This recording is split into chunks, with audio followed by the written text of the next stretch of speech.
Primavera de 1944. Base aérea de Chofu, en las afueras de Tokio.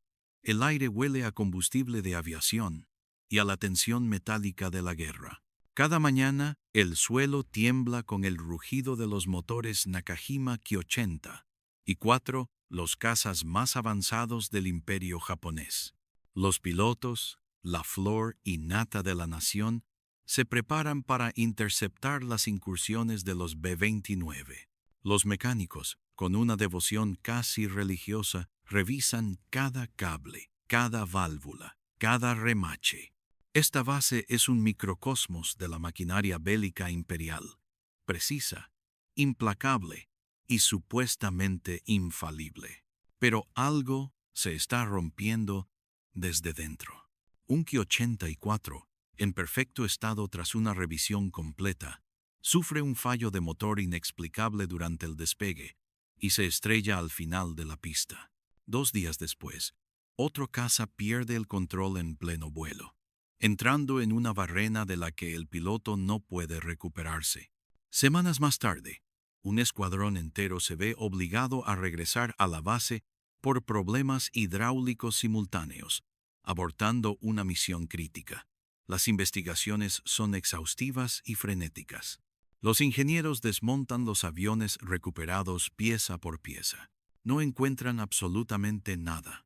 No hay signos de explosivos, ni cables cortados, ni componentes defectuosos. Los informes concluyen, para frustración del alto mando, que se trata de fallos mecánicos fortuitos o de errores de pilotaje bajo presión. La moral se desploma. El enemigo invisible no es el estadounidense, es la propia mala suerte. En este universo de disciplina marcial y alta tecnología, nadie repara en ella. La sirvienta que baldea los suelos de los barracones antes del alba, la que sirve el té a los oficiales mientras discuten mapas estratégicos, la que vacía las papeleras llenas de informes técnicos que no puede leer. Es una sombra silenciosa, una figura tan funcional y anónima como una escoba o un cubo. Su rostro es un borrón, su presencia, un susurro. Para los hombres que manejan las palancas de la guerra, ella es menos que un fantasma. Es parte del mobiliario, y ese es su mayor poder. Porque mientras los mejores ingenieros del imperio buscan respuestas en la complejidad de la mecánica, la causa de sus problemas no reside en un fallo de diseño, sino en un acto de voluntad. Esta es la historia de cómo una de las campañas de sabotaje más sutiles y efectivas de la guerra fue orquestada por la persona más insospechada de la base. No fue un espía, ni un comando, sino una sirvienta que, sin dejar una sola huella, encontró la manera de convertir las máquinas de guerra más letales en trampas mortales. ¿Cómo lo hizo? ¿Y por qué arriesgó su vida en un acto de desafío tan silencioso como devastador? Estamos en una isla del Pacífico, un punto estratégico transformado en una fortaleza del imperio japonés. La base aérea es un organismo vivo, pulsando con una disciplina de acero. Al amanecer, el sonido de las botas marchando sobre la tierra apisonada es el latido del corazón de la base. El aire huele a combustible de aviación, a aceite caliente y a la humedad de la jungla circundante. Aquí, los aviones no son meras máquinas. Son deidades de metal, la encarnación del poder imperial. Los Mitsubishi A6M0, ágiles y mortales, descansan bajo cobertizos de lona, atendidos por mecánicos que se mueven con la precisión de cirujanos. Los bombarderos G4M Betty, más grandes y pesados, esperan en la pista, sus vientres listos para ser cargados con bombas. Cada piloto es un semidios, cada mecánico un acólito. La rutina es inmutable. Patrullas al amanecer, mantenimiento meticuloso durante el día, informes al atardecer. Cada componente es inspeccionado, cada tornillo apretado. La eficiencia es una religión y el fracaso una herejía. En este mundo de hombres y máquinas, ella es prácticamente invisible. Una sirvienta local, una de las muchas contratadas para limpiar los barracones, servir la comida en el comedor de oficiales y lavar los uniformes manchados de sudor y grasa. Su nombre es irrelevante para ellos. Es solo un rostro en una multitud de rostros sometidos. Se mueve por la base como una sombra, con la cabeza gacha y los ojos fijos en el suelo, una máscara de sumisión perfectamente llevada. Su día comienza antes del amanecer, preparando el té para los oficiales, y termina mucho después del anochecer, fregando los últimos platos. Su rutina es un mapa de la base. Conoce los horarios de las guardias, sabe cuándo los hangares están más vacíos, qué oficiales son descuidados y cuáles son paranoicos. Nadie le presta atención. Es un mueble, una parte del paisaje, y en esa invisibilidad reside su poder. Pero bajo su fachada de humildad, una mente afilada observa, cataloga y analiza. No ve a los pilotos como héroes, sino como los hombres cuyas bombas destruyeron su aldea vecina. En sus risas jactanciosas durante la cena, escucha el eco de los gritos de su gente. Cada plato que sirve, cada piso que friega, alimenta una llama fría y silenciosa en su interior. No es solo patriotismo, es algo más profundo, más personal. Es la venganza por un hermano desaparecido, por una vida robada. Los japoneses hablan de honor y deber, pero todo lo que ella ve es opresión. Ve a los soldados golpear a otros trabajadores por infracciones menores. Oye sus planes para futuras incursiones, discutidos con una indiferencia escalofriante sobre las vidas que se perderán. Su sumisión no es debilidad, es camuflaje. Su silencio no es aceptación, es la calma antes de la tormenta. Su trabajo a menudo la lleva cerca de la línea de vuelo, mientras limpia las ventanas de la torre de control o lleva agua a los puestos de mantenimiento. Sus ojos absorben cada detalle.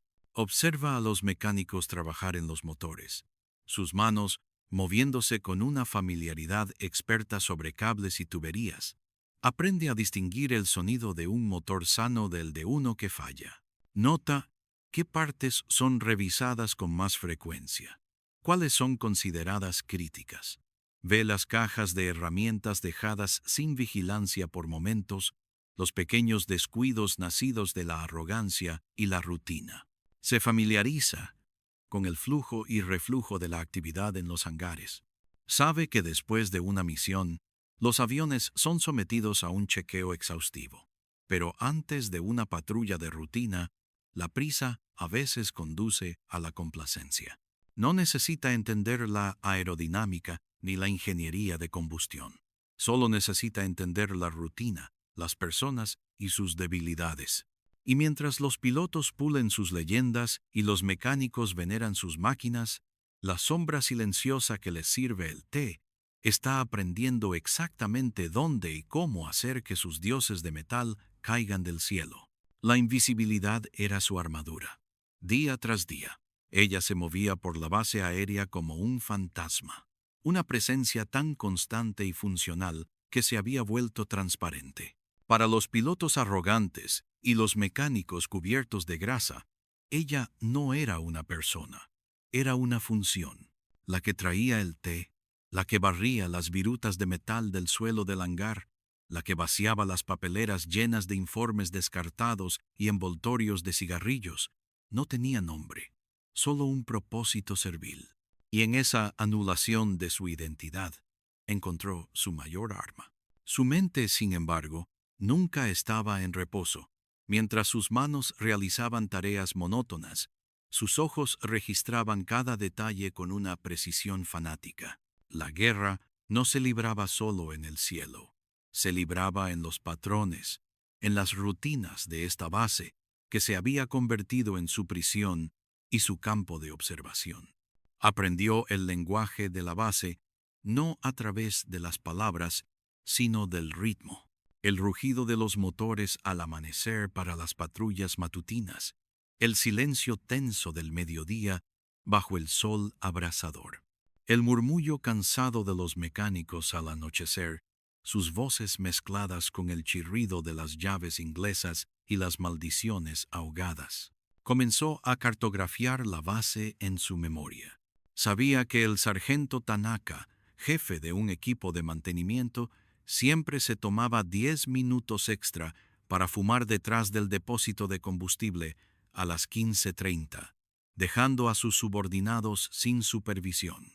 Sabía que la patrulla nocturna tenía un punto ciego de casi 3 minutos en el lado oeste del hangar 3, el tiempo que tardaban en dar la vuelta al perímetro del aeródromo. Sabía que el generador principal fallaba a veces durante las tormentas tropicales, sumiendo la base en una oscuridad caótica durante preciosos segundos antes de que se activara el de emergencia. Cada una de estas observaciones era un hilo, y lentamente, pacientemente, comenzó a tejerlos en una red de vulnerabilidades. Su atención se centró en los aviones, las bestias de metal que escupían muerte sobre su tierra. Al principio, eran monstruos incomprensibles, pero la repetición fue su maestra. Escuchaba las conversaciones de los mecánicos mientras limpiaba a su alrededor. Revisa la línea de fluido hidráulico del Ki-43. El sistema de oxígeno del Zero sigue dando problemas. Asegúrate de que la tensión en los cables del timón sea la correcta. Las palabras eran jerga técnica, pero ella las absorbía, las repetía en silencio por la noche, conectándolas con las piezas que veía a los hombres manipular. Observó cómo purgaban las líneas de combustible, cómo revisaban los finos cables de acero que corrían por el fuselaje como el sistema nervioso del avión, cómo aplicaban un tipo específico de grasa a las juntas de las alas. La idea del sabotaje no llegó como una revelación divina, sino que creció como un tumor maligno en su interior, alimentado por el odio silencioso.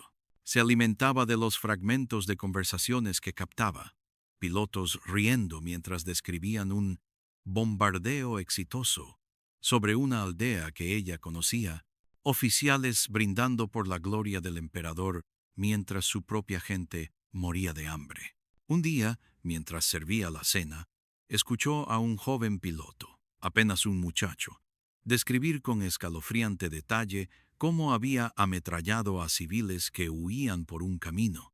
En ese momento, la pregunta abstracta de ¿y si pudiera hacer algo?, se transformó en la certeza absoluta de «debo hacer algo». A partir de entonces, su observación se volvió depredadora. Ya no solo registraba rutinas, buscaba oportunidades. Descartó las ideas obvias. Un incendio sería espectacular pero fácil de rastrear. Dañar un motor en el suelo sería descubierto en la siguiente inspección. El acto tenía que ser sutil, una semilla de destrucción que solo germinaría en el aire, a miles de metros de altura, bajo la tensión extrema del combate. Tenía que parecer un fallo mecánico, un accidente, la mala suerte, un acto de Dios, no de una sirvienta. El momento de claridad llegó una tarde polvorienta.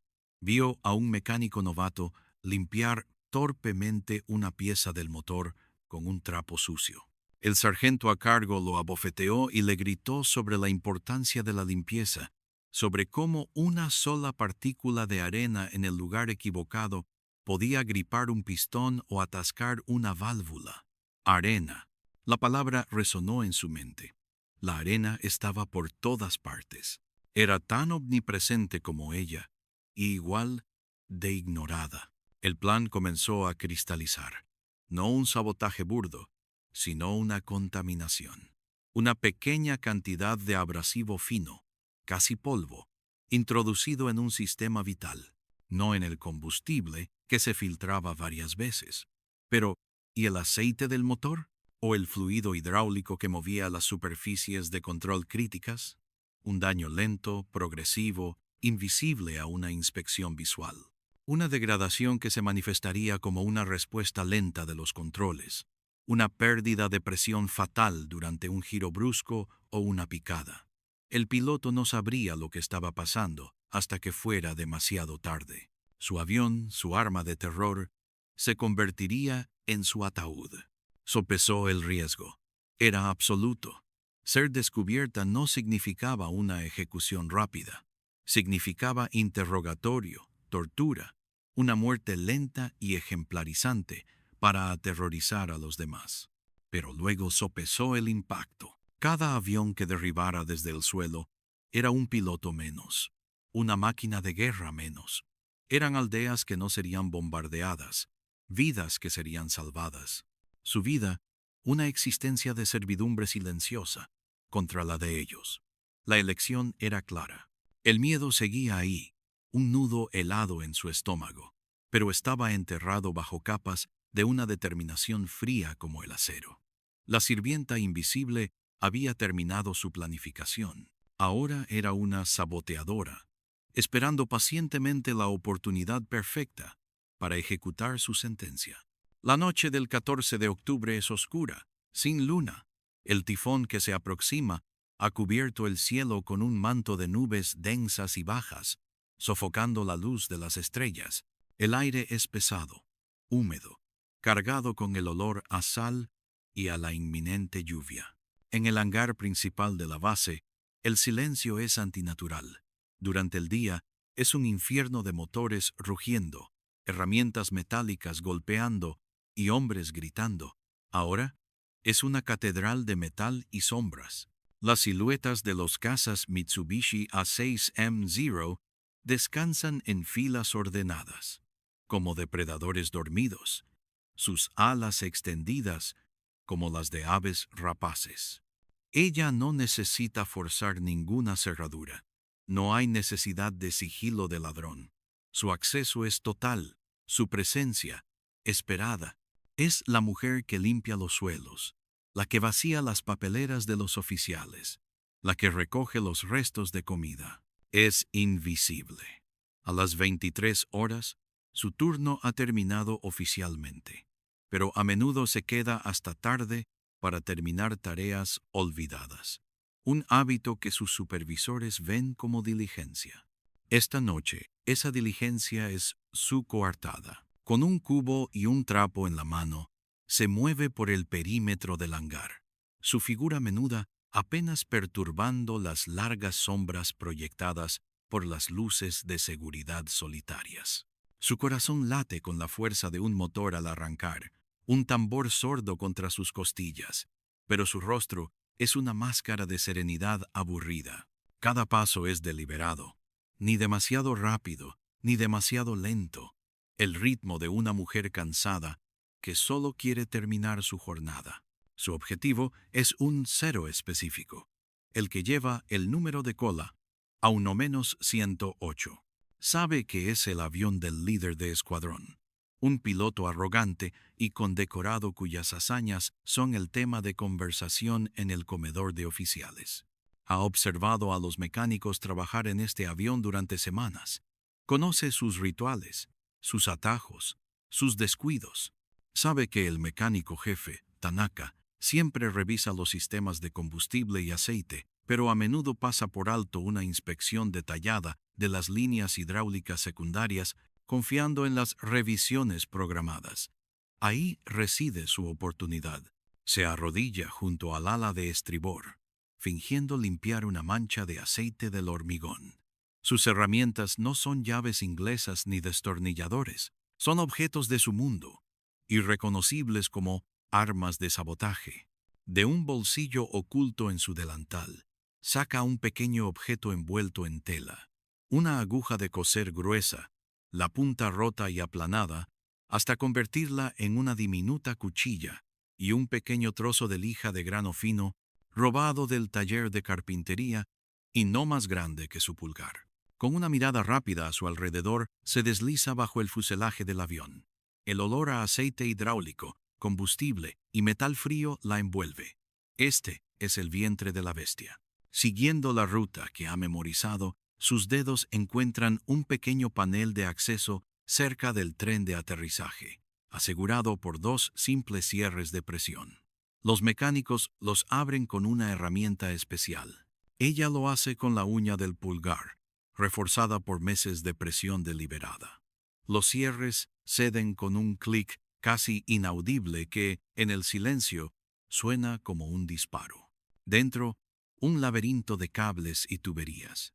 Sus ojos, acostumbrados a la penumbra, localizan su objetivo, una delgada línea de cobre que transporta fluido hidráulico al actuador del flap del ala. No es una línea principal. Su fallo no provocaría una catástrofe inmediata en el despegue. Provocaría algo peor, una pérdida de control sutil pero crítica en el momento de mayor estrés aerodinámico, durante un viraje cerrado en pleno combate. No corta el tubo. Un corte sería obvio, un signo inequívoco de sabotaje. Su plan es mucho más insidioso. Elige un punto donde el tubo se curva bruscamente, un lugar de alta tensión estructural. Con la punta afilada de la aguja, comienza a grabar una línea. No es un corte profundo, apenas una muesca, invisible a una inspección casual. Lo hace con una precisión quirúrgica, aplicando una presión constante. El sonido es un susurro metálico, el chirrido de un insecto, fácilmente enmascarado por el silbido del viento en el exterior del hangar. Luego saca el pequeño trozo de lija, lo dobla y, con la yema del dedo, empieza a pulir la muesca. El objetivo no es desgastar el metal, sino estresarlo a nivel molecular. Crea microfisuras, imperfecciones que la vibración constante del motor y los ciclos de presurización del sistema hidráulico se encargarán de ampliar.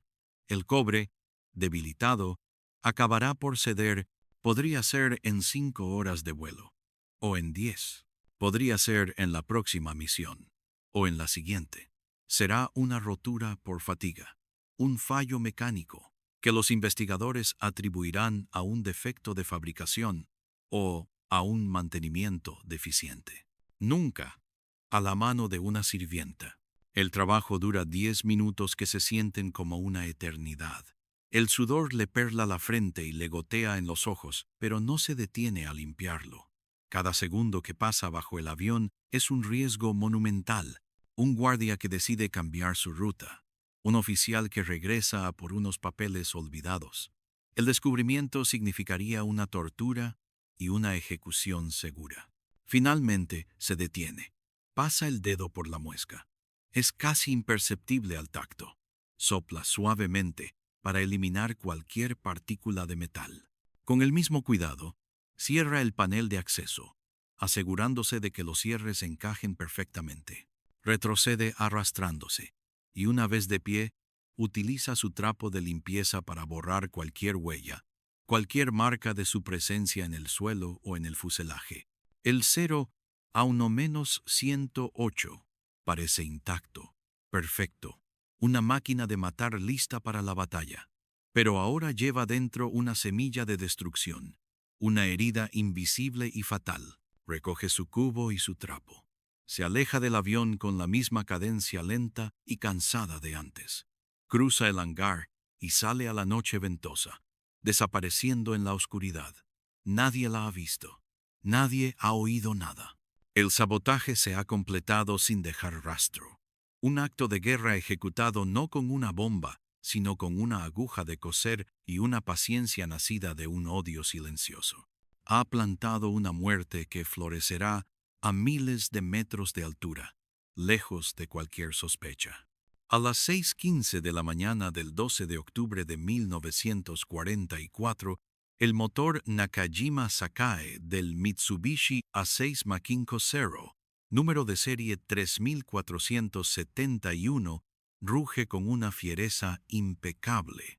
El teniente Kaito Tanaka, un piloto veterano con 7 victorias confirmadas, realiza su última revisión de instrumentos en la pista de la base aérea de Rabaul.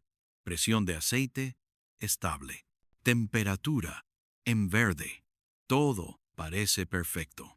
El sargento jefe de mecánicos, Kenjiro Ishii, le da el visto bueno con un pulgar arriba. Ishii es un hombre meticuloso, casi obsesivo. Cada avión bajo su cuidado es una extensión de su propio honor. Este Zero, en particular, acababa de salir de un mantenimiento completo de 50 horas. Era, en teoría, la máquina más fiable del escuadrón. El teniente Tanaka despega junto a otros 3 ceros para una patrulla de reconocimiento rutinaria. El aire de la mañana es claro y el sol del Pacífico tiñe de oro las alas de su avión. Durante 40 minutos, la misión transcurre sin incidentes. Conversaciones breves y profesionales por la radio, vistas de un océano azul infinito. Entonces, sin previo aviso, sucede. La aguja de la presión de aceite comienza a temblar erráticamente antes de desplomarse. Una vibración áspera y gutural sacude el fuselaje, un sonido metálico y agónico que Tanaka nunca había oído. El motor, que segundos antes era un prodigio de la ingeniería, se ahoga y tose. Una estela de humo negro y denso comienza a salir del capó.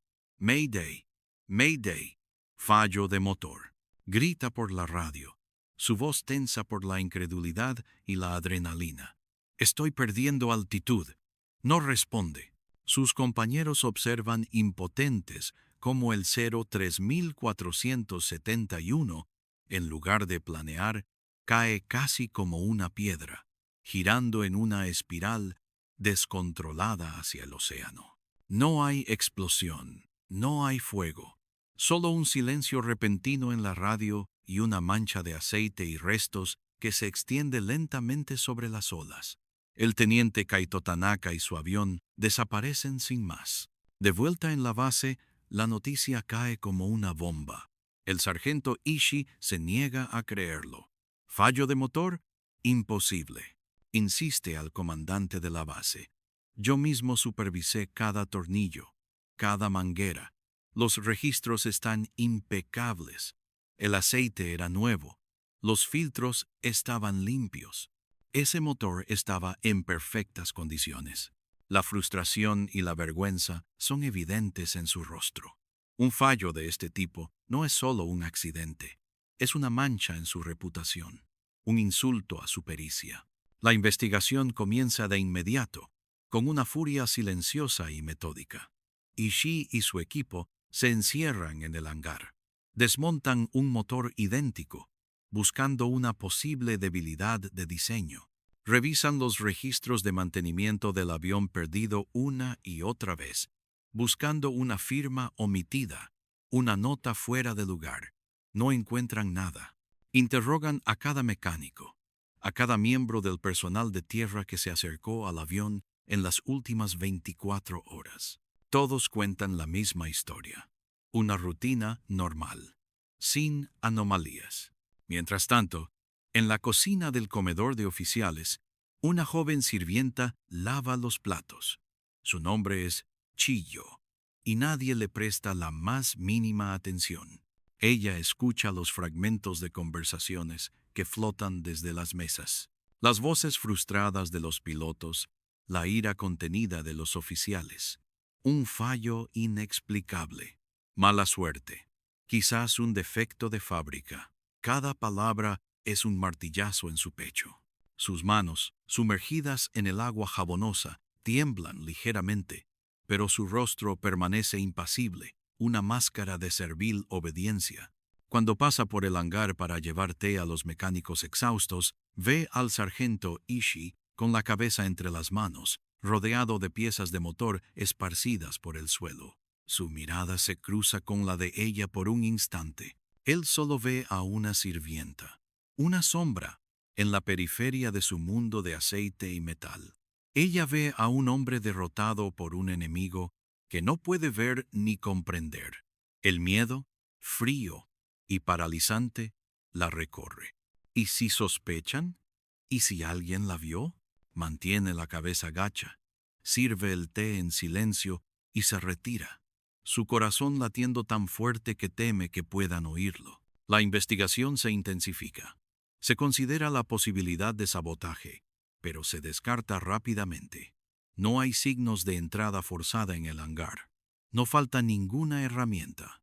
Los análisis de las muestras de combustible y aceite de los tanques de almacenamiento de la base no revelan contaminación alguna. El acto fue tan sutil, tan perfectamente invisible, que ni siquiera entra en el ámbito de lo posible para ellos. La mezcla abrasiva que introdujo en el depósito de aceite era indetectable después de hacer su trabajo. Se quemó, se descompuso, se convirtió en parte del humo negro que el teniente Tanaka vio justo antes de morir. No dejó rastro. 3 días después, llega el informe oficial. La causa de la pérdida del cero, 3470, y uno se clasifica como fallo mecánico catastrófico de origen desconocido. Se emite una directiva para aumentar la frecuencia de las revisiones de los sistemas de lubricación en todos los aviones. Una medida inútil contra una amenaza que no entienden. El sargento Ishii acepta la conclusión con amargura, una duda persistente corroyéndole por dentro. Ha perdido la confianza en sus propias máquinas, en su propio trabajo. Esa noche, Chiyo limpia el suelo de la oficina del comandante. Sobre el escritorio, ve el informe final del accidente. Lee las palabras origen desconocido y siente una mezcla de alivio glacial y un sombrío sentido de victoria. Ha funcionado.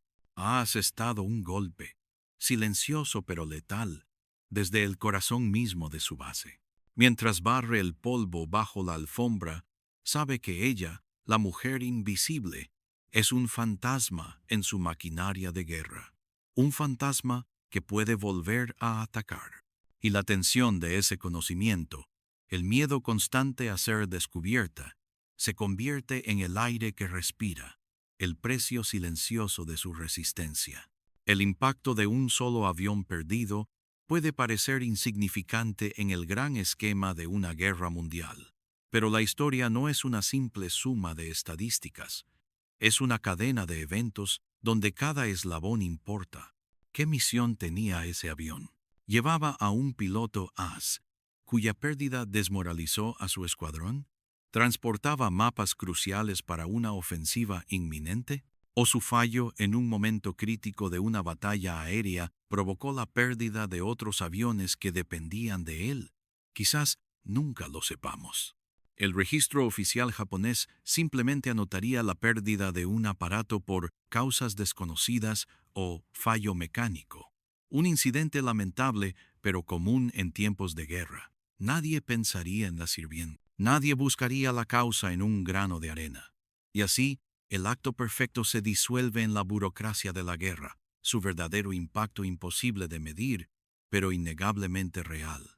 La guerra no se gana solo con grandes batallas, sino también con la suma de pequeñas derrotas, con la erosión constante de la moral y la confianza en la propia maquinaria bélica. Cada vez que un motor fallaba inexplicablemente, cada vez que un piloto experimentado no regresaba de una misión de rutina, una semilla de duda se plantaba en la mente del enemigo. ¿Son nuestros aviones defectuosos? ¿Está fallando nuestro mantenimiento? La respuesta, en este caso, era mucho más simple y mucho más humana, escondida a plena vista. La verdad de su acto de sabotaje, casi con toda seguridad, nunca fue descubierta. No hubo una confesión en el lecho de muerte, ni una carta encontrada décadas después. Su historia no aparece en los libros de texto, ni en los archivos militares desclasificados.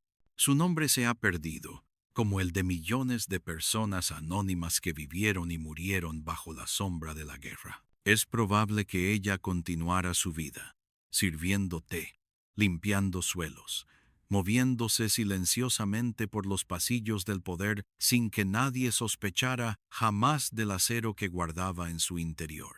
Vivió con el conocimiento secreto de su victoria, un triunfo silencioso que solo ella podía saborear. Quizás vio el desconcierto en los rostros de los oficiales, escuchó los susurros sobre la mala suerte o los fallos de ingeniería, y mantuvo su compostura, su rostro una máscara de servidumbre impasible. Este anonimato no disminuye su valentía, la magnifica. Su legado no es una estatua en una plaza, sino una pregunta inquietante. ¿Cuántas otras como ella existieron? Debemos especular.